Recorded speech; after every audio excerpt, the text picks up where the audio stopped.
Sir Mangalagiri RK మళ్ళీ పార్టీలోకి రావడం శుభ పరిణామం అంటారా? ఈరోజు ఏం చెప్తారు మంగళగిరి అభివృద్ధి కానీ మంగళగిరిలో రాజకీయ సమీకరణ? ఆళ్ళ రామకృష్ణారెడ్డి గారు పార్టీలోకి రావటం శుభ పరిమాణం కదన్నా, సూపరు. సార్ ఏదో వ్యక్తిగత కారణం ఉండి వెళ్ళారు కానీ పార్టీ మీద వ్యతిరేకత అయితే వెళ్ళలేదు. రామకృష్ణారెడ్డి గారు ఈరోజు పార్టీలోకి రావటం వైఎస్ఆర్ కాంగ్రెస్ పార్టీ ఫుల్ జోష్లో ఉందన్న. రామకృష్ణారెడ్డి గారు 5,326 ఓట్లతో గెలిచారు. ఈసారి ఒక బీసీ అభ్యర్థికి రామకృష్ణారెడ్డి గారు సపోర్ట్ చేసి ఈసారి 15,000 పైచులకు మెజార్టీతో మంగళగిరిలో గెలవబోతున్నాం అన్న. మంగళగిరిలో లోకేష్ గెలుస్తానంటూ సవాల్ విసురుతున్నారు.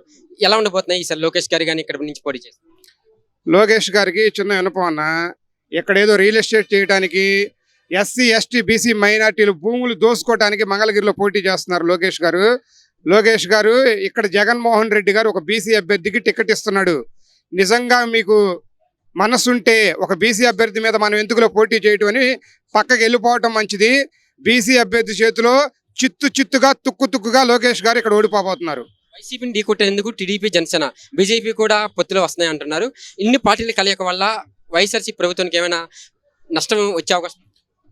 వైఎస్ఆర్ కాంగ్రెస్ పార్టీ ప్రభుత్వానికి ఏం నష్టం రాదన్నా. రాజశేఖర రెడ్డి గారు 2004లో గెలిచిన తర్వాత 2009లో 12 పార్టీలు ఏకమై రాజశేఖర రెడ్డి గారి మీద పోటీ చేసినాయి. మళ్ళీ అన్ని పార్టీలు ఏకమయ్యి రాజశేఖర రెడ్డి గారు తనేడు జగన్మోహన్ రెడ్డి గారిని ఏదో చేయాలి, ఓడి ఇచ్చాలని చూస్తున్నాయి. కానీ జగన్మోహన్ రెడ్డి గారు ప్రజల గుండెల్లో గుడి కట్టుకొని జగన్మోహన్ రెడ్డి గారిని ప్రజలు చూసుకుంటున్నారు. ఎన్ని పార్టీలు కలిసి వచ్చినా జగన్మోహన్ రెడ్డి గారిని ఏం చేయలేరు. మళ్ళీ రెండోసారి 120 పైచీలకు సీట్లతో జగన్మోహన్ రెడ్డి గారు ఈ రాష్ట్రానికి ముఖ్యమంత్రి కాబోతున్నారన్న. ఈ 4.5 సంవత్సరాల్లో జగన్మోహన్ రెడ్డి గారు పేదవాడు ఎలా బతకాలి, పేదవాడు బతికితే కాళ్ళు ఎగరేక్కునేలా బతకాలని ఈరోజు జగన్మోహన్ రెడ్డి అలాంటి పాలన చేశాడు. అందులో ఎటువంటి సందేహం లేదు. మళ్ళీ జగన్మోహన్ రెడ్డి గారు 170 ఖచ్చితంగా పడతారు.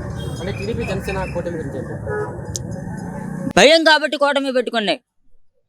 జగన్మోహన్ రెడ్డి అనే వ్యక్తి పేరేంటంటే భయం పడతాను వాళ్ళకి. ఏంటి పేదవాడికి ఇంత సహాయం చేసేస్తున్నాడు అని తట్టుకోలేకపోతున్నా పార్టీలు. ఈరోజు కలిస్తే ఆ రోజు కలిసి వస్తున్నాయి, ఈ రోజు కలిసి వస్తున్నాయి.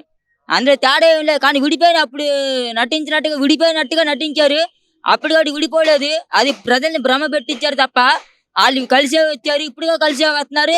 జగన్మోహన్ రెడ్డి ఒకటో చెప్పారు, ఎంతమంది కలిసి వస్తున్నా మళ్ళీ నేను సింహంలా సింగిల్ గా వస్తాను, నాకు ప్రజలతో పొట్టి తప్ప మీ దుష్ట శిక్షంతో నా పొట్టి లేదని ఏనాడైతే చెప్పారు జగన్మోహన్ రెడ్డి. అదే మాట మళ్ళీ వస్తున్నాడు. అందులో ఎటువంటి డౌట్ లేదు. జగన్మోహన్ రెడ్డి మళ్ళీ రెండోసారి జగన్ అనే నేనే ప్రమాణ స్వీకారం చేయబోతున్నాడు. ఏం చేద్దాం, మేము పెట్టే సిద్ధం. అక్కడ మేము కూడా సిద్ధం అంటే ఏం లాభం? ఏం కాపీ కొట్టినట్టే కదా. నువ్వు జగన్మోహన్ రెడ్డి చూసి కాపీ కొట్టాలి తప్ప జగన్మోహన్ రెడ్డి ఎవరిని చూసి కాపీ కొట్టాడబ్బా. ఇది రియల్కి చాలా తేడా ఉంది. రియల్ అనేవాడు జగన్మోహన్ రెడ్డి అయితే, రియల్ అయితే ప్రతిపక్షాలు. అది జగన్మోహన్ రెడ్డి ఓడించగల దమ్ము ఎవరికి లేదు. అది మళ్ళీ వచ్చే జగన్మోహన్ రెడ్డి గారు ఏ అభ్యర్థికి అయితే బీఫామ్ ఇచ్చి నిలబెడతాడు ఆ అభ్యర్థి జగన్మోహన్ రెడ్డి చూసి బొమ్మ ఆయన అంటుంటే చాలు. ఖచ్చితంగా ఏ అభ్యర్థి నిలబెట్టినా జగన్మోహన్ రెడ్డి నిలబెడితే గెలిపించుకునే సట్ట జగన్మోహన్ రెడ్డి ఒక్కడిగా తప్ప మరి ఒకరికి లేదని కూడా తెలియజేస్తాం.